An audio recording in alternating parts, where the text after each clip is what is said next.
Hello, everybody. I don't know if I can. Let's see. I'm here in the dining room enjoying a cup of tea.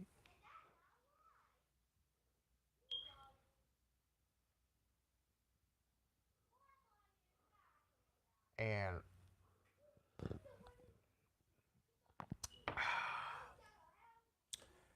what's up, Twin Cities Oxygen? I'm not sure if you can hear me. If you can hear me, let me know. Here, nothing, just having a cup of tea early today. Um, I don't know. I'm just streaming for a little bit, and then I might come back later on again. Also, it sounds good. Nice. Thank you very much. Um,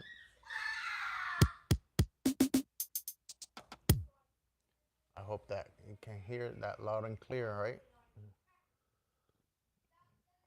So nothing. I'm having reflections from what I heard today, and yo, these kids are loud, very loud.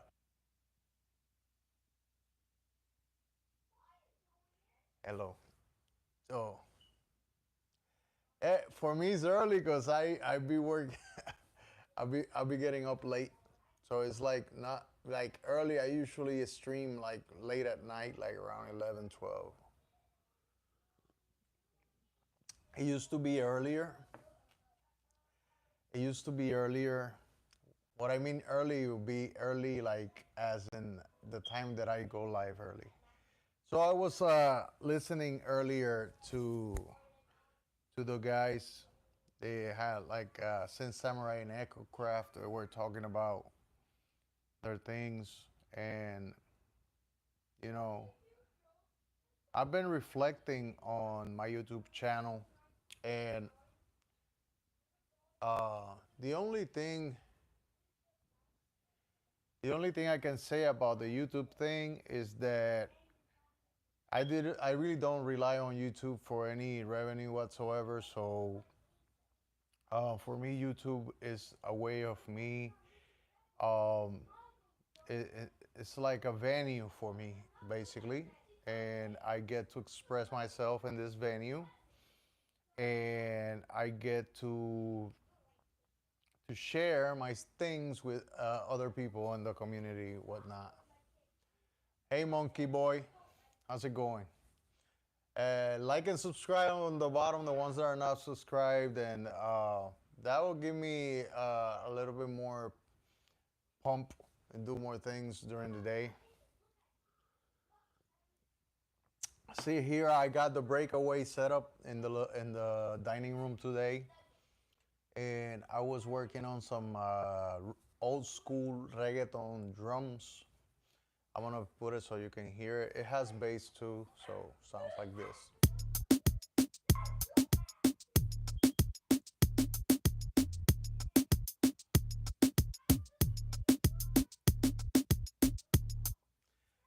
They sound okay to me. I mean,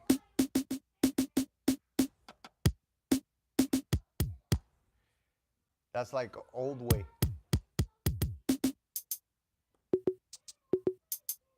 you know. So I've been thinking about sound, and I was supposed to get today. I was supposed to do an unboxing today. I ordered the Audient ID44, and it's gonna come in today. It was supposed to be here today, but it's not here today. So it's gonna be here tomorrow. So why did I get this new interface? I got the Behringer um, Euphoria 1820, and it's not a bad interface. It's good enough for drums and synthesizers. For what I can, so from the information that I get and stuff, yeah, it's pretty good for those two things. But I was looking for an interface that had a better converter, and then if I had the way to bypass the converters, bypass the, I'm sorry, to bypass the preamps and go straight into the converters, and that way I can use my external processing, which is basically just the Behringer 369, but I want the hold on one second. Basically, basically, I want the conversion to be as exceptional and the sound as transparent as possible. It has 120 dB of analog to digital dynamic range, and then it has 126 decibels, 126 decibels of dynamic range in the digital to analog, which is very important for monitoring. And when I get, because I'm gonna get also new studio monitors, and these are gonna be more high-end monitors, and to be able to get the perfect or the best reference, I need good speakers that give me that better reference. So I get both things, and then also I'm using headphones, so uh, all those things will give me a better reference in the sound. Mm, yeah, and then one more thing I was gonna say, I'm gonna stop buying equipment for a little bit, and like I said the last time, I was gonna get some better equipment and whatnot. So uh, yeah, well, if I want to get better equipment, I need to get a better capture of it. So I'm on the journey of audio interfaces and converters, right? So the Audient company has, other than the ID44, it also has they have, uh, I forgot the name of it, but it's like AD800, I think it is. What's up, Sin Samurai? Um, AD800, and I believe it has a really nice converters, and all the channels can be bypassed also. The preamps can be bypassed. And for me, sound is the most important thing right now at this height of my journey, and I need more sound. Well, when I say sound, I need more clarity. I need better reference, and so I can do a better mix.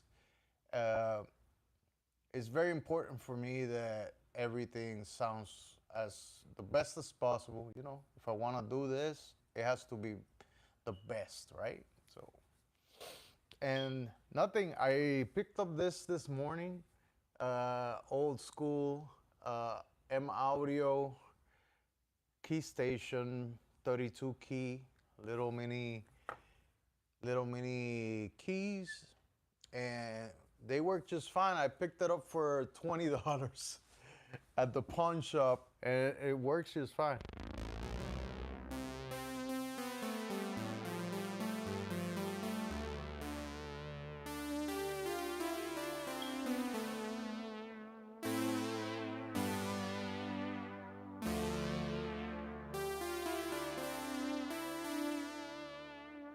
I don't know if you can hear that.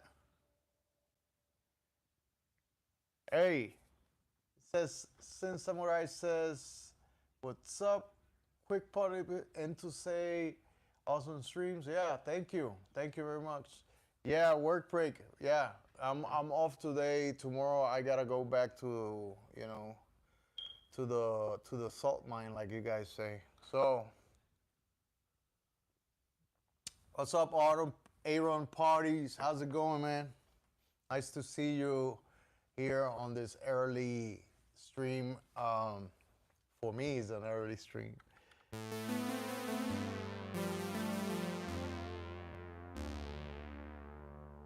So I'm here playing with this.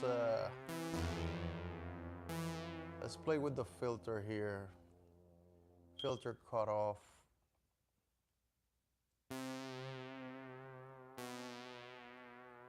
This is what, a high pass?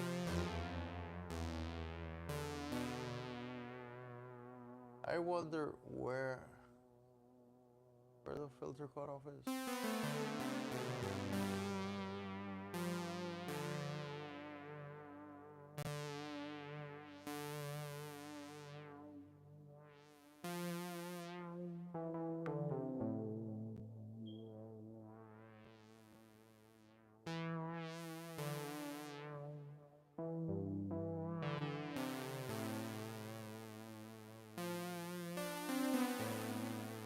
By the way, that's that Euro. Cool. Yes, early for you. Yeah, for me it's early. Yeah, because I'll be doing a lot of things during the day. I'm with the kids. I You can see here in the background they be fighting all the time. Yeah, in the evening around 7 o'clock, 8 o'clock is where people finally get home.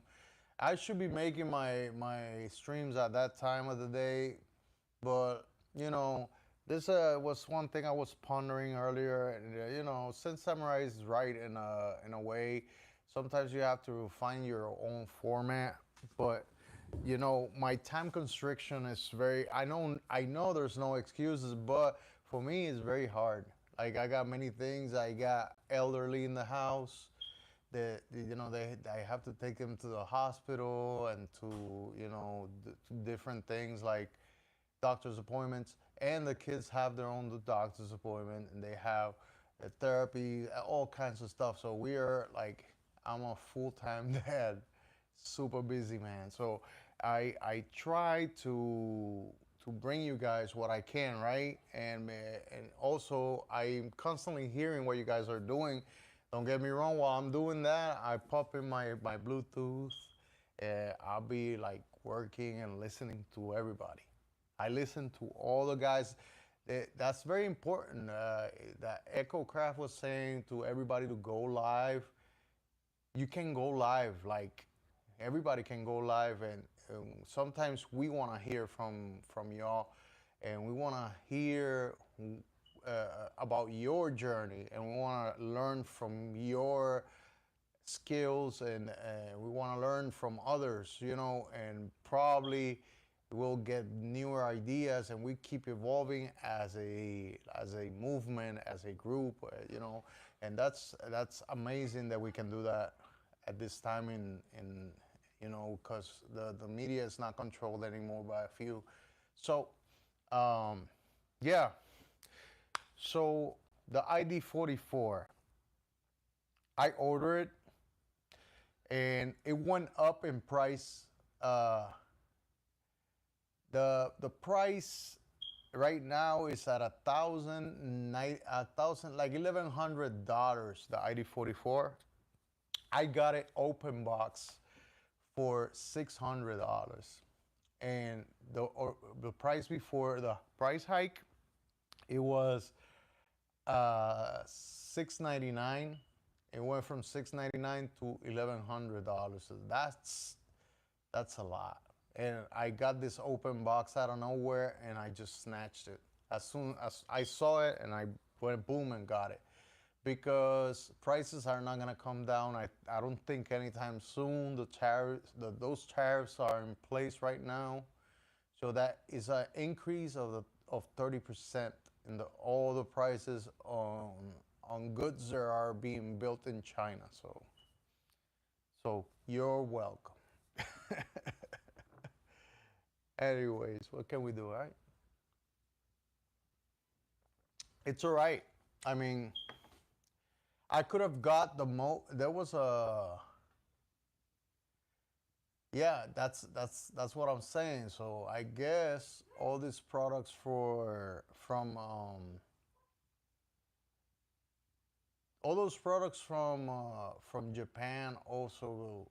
There's a lot of stuff. Well, you know, I mean, relatively speaking, we were getting very good prices before. So, yeah. Roland and Boss. Yeah. Well, Sonicware too. So I don't know right now. Sonicware like the you know the what's the name, the sample track. That's what the name of it is. Sample track and the synthesizer drums. I forgot. I forgot the name of the synthesizer drums, which is very good sounding. I was thinking about getting that drum machine. If I'm not mistaken, that's the synth side drums, something like that.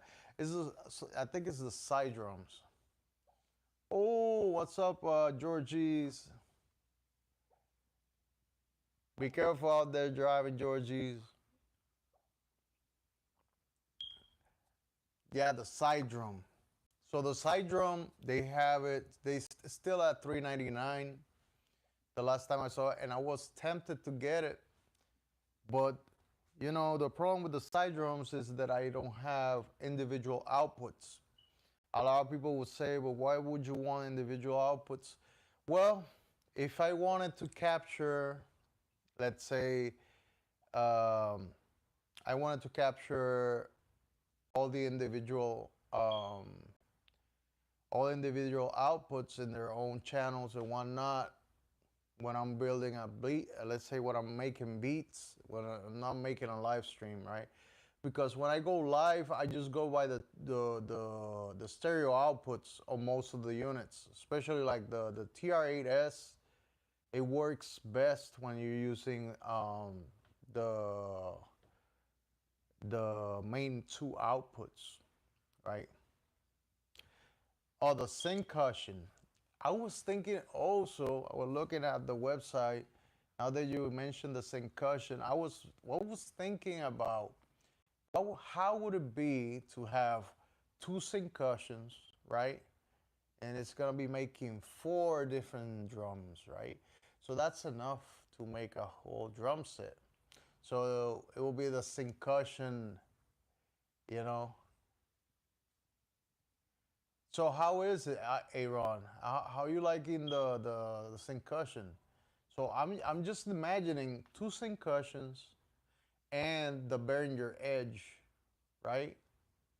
All of them things together, and I will be using the actually, I don't know if you've done this. The people that have the Behringer Edge, I don't know if you guys have used that machine as a bass machine, but I've been like doing crazy stuff with it. Like I'm making like bass machine, like using it as a bass machine, and it's crazy. Like the it's crazy the way it sounds. It sounds really good, and it punches through the bass. It's really hard, so I like that. But I was thinking about that.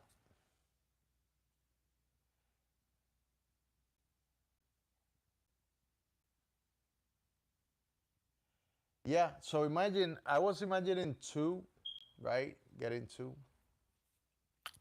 but I was also thinking about my mastering chain, and I wanted to make. I got the Behringer 369 right now, so I was thinking about um, adding more analog warmth with. I was gonna do this crazy thing, right? Like um, getting two Clark Techniques. Um, the clones, Pultec clones. Getting two Pultec clones and making a stereo EQ basically, right? And that will add a lot of warmth and character, and then it will go through the 369, and it will double. It will do different jobs. Like I will keep it for like vocals and stuff like that. But since I'm not a singer. I try, but phew, ugh. I was thinking about that, or maybe it's a mistake to do that, and maybe I would do like what the guy. There was a guy that told me from Sweetwater to get the Golden Age project. EQ 81s, and those have 4 bands, and it would be a little bit better. But I'm thinking about going through the tube in the Clark Technique EQP, which will be crazy. And I will have to buy another rack for the external hardware. Yeah, I did watch Starsky Car video. I watched it and I pressed like on it too. I liked that video, and you know,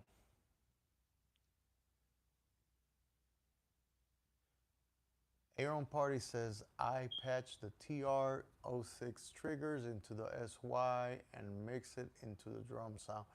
Yeah, and I bet it sounds crazy. You know what I like is the SY has a FM sound that it has that modulation sound that I like, and the percussive nature of it. It sounds really good. I don't say otherwise. And it's a simple synthesizer also on top of that.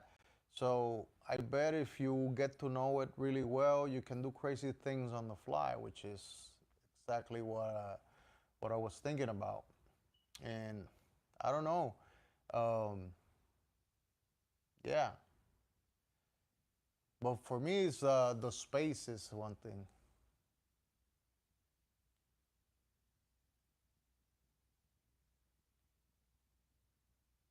You can do the same with the TR-08, with the TR-8. Yeah, with the TR-8, I think you can use any of the outputs as triggers, and plus it also has a dedicated trigger, if I'm not mistaken. It has a dedicated trigger tracks, and then you can use the regular tracks as triggers too if you're not using them for audio. Yeah, they do work. Now, back to the what's it called, back to the interface, right? Back to the interface again. It's the Behringer Euphoria. I can use it as a slave, like I can use it as a ADAT for the ID44, so that will give me the inputs. But um, this is gonna be difficult because I got right now I got one, I got two stereo. That's 4 channels, right? So I got two stereo synthesizers. Then I got at least I'm gonna use at least four 4 channels for drums, either coming from this bad boy here, or from the TR-8, and then that's 8. So that's all the 8 inputs right there. So I can use two synthesizers like the Hydrosynth, and then I still have the Edge and the Pro 800 in the air with no channels available for them. And that kind of sucks right now for me, because that means that I need another 8 another 8 channels. And there is an Arturia. There's an Arturia hard piece of hardware. They're converters, and they're good converters. They're input converters, so they only take in, not outs. And I was thinking about getting that one. That gives me 8 more channels, but it doesn't give me any outputs. And that one goes for like $320 something, like 350. Let's put it 350. I get 8 channels with good conversion for what I'm doing, with good conversion, and basically there's no preamps. It's directly to the converters, which is a good thing. And then I got the ID44 because I only need like four good preamps. I don't want no. I don't want that many preamps. I only got. I don't. I don't record. I don't have space to record a whole drum set, so I don't need that many preamps, anyways. And then I found out.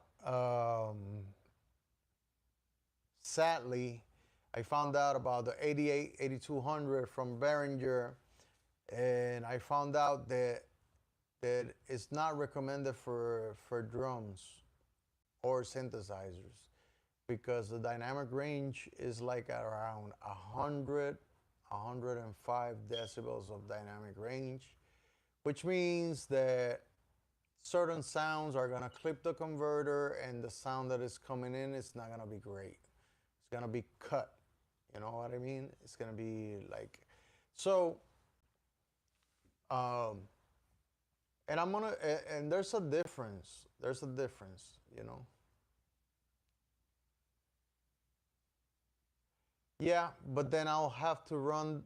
I will have to run the ID44 and the TR8S as an aggregate device, which I haven't tried it yet. But usually, when you do aggregate devices, it adds more latency to the whole thing.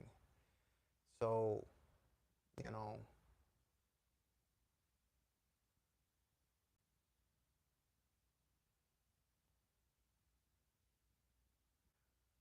yeah. But I was thinking either aggregate. I gotta try it because I haven't tried it. But you know, I have another interface, right? And I have a M Audio 19214. Uh,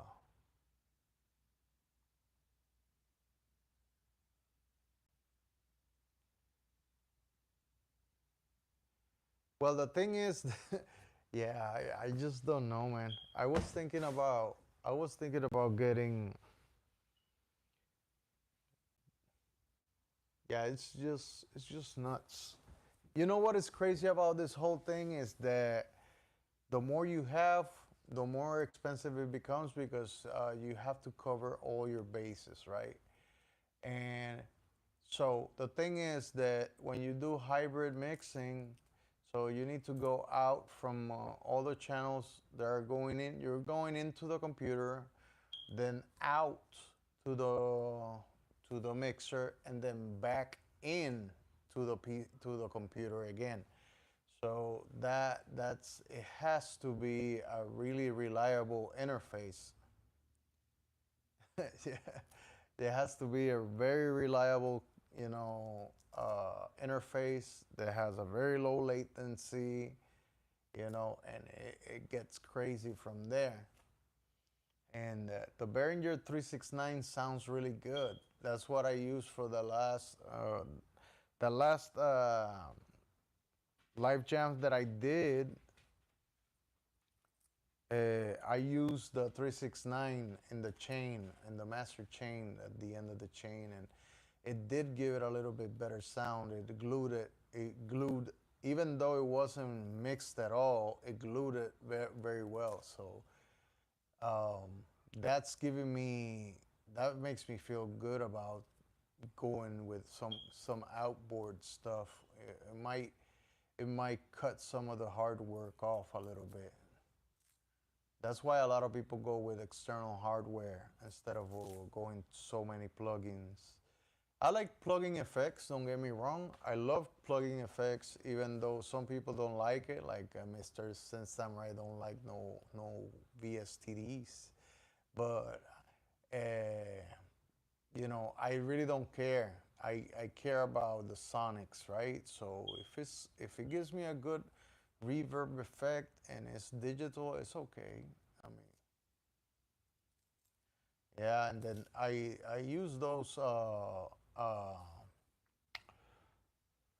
universal audio plugins are very good too. I also bought the Abbey Road saturation VST. is very good too from Waves. I haven't used it yet, but it does. I tried it. I tried it on some of my finished songs that I got around sitting around, and I added it, and the clarity that it brings out a lot of harmonics out. They're very very good. I use it. I lower it kind of subtly. It has, you know, it has.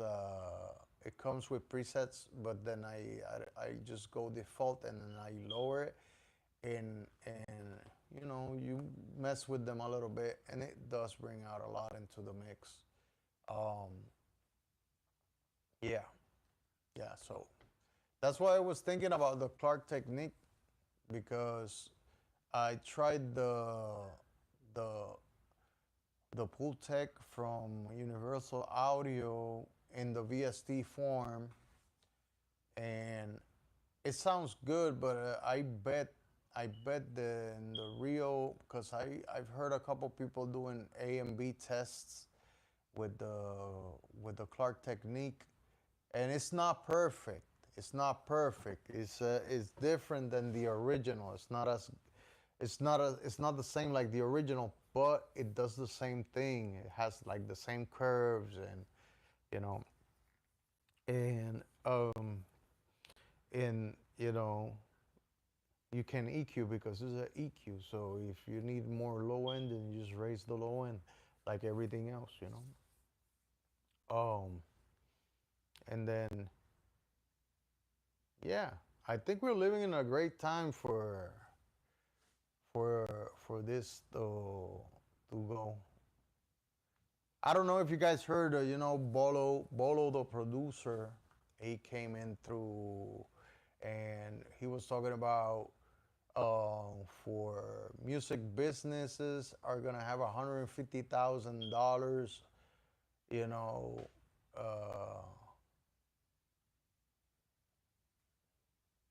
$150,000 of taxable, like, write off. You can write it off in your taxes for people that are doing business with music, that are investing in their careers, and you can do your equipment investments and things like that, and you can write it off at the end of the year. That's great.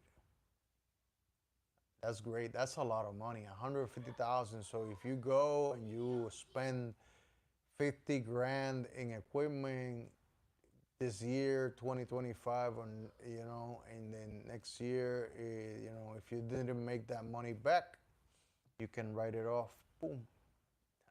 That's good. That's good.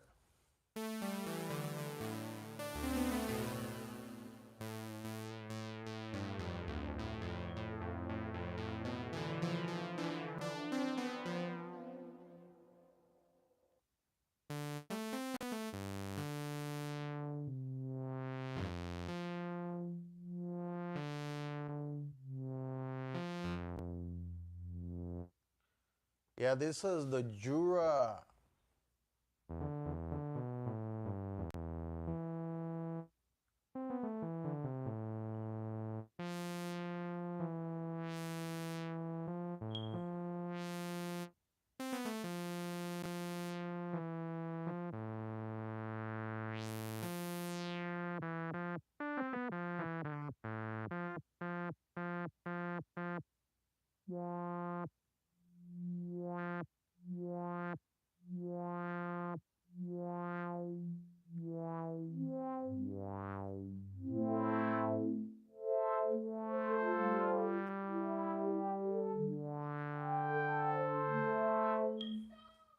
It's just crazy.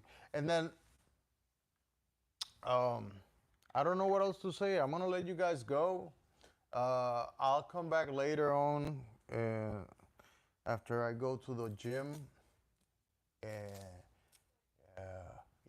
hey, what can I say?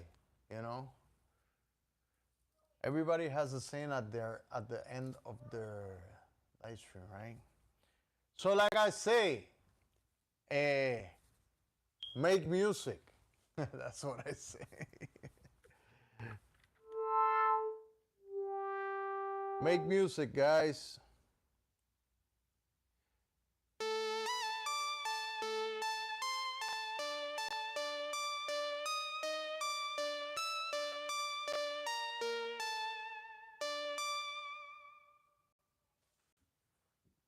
Ay, ay, ay. Let's do this.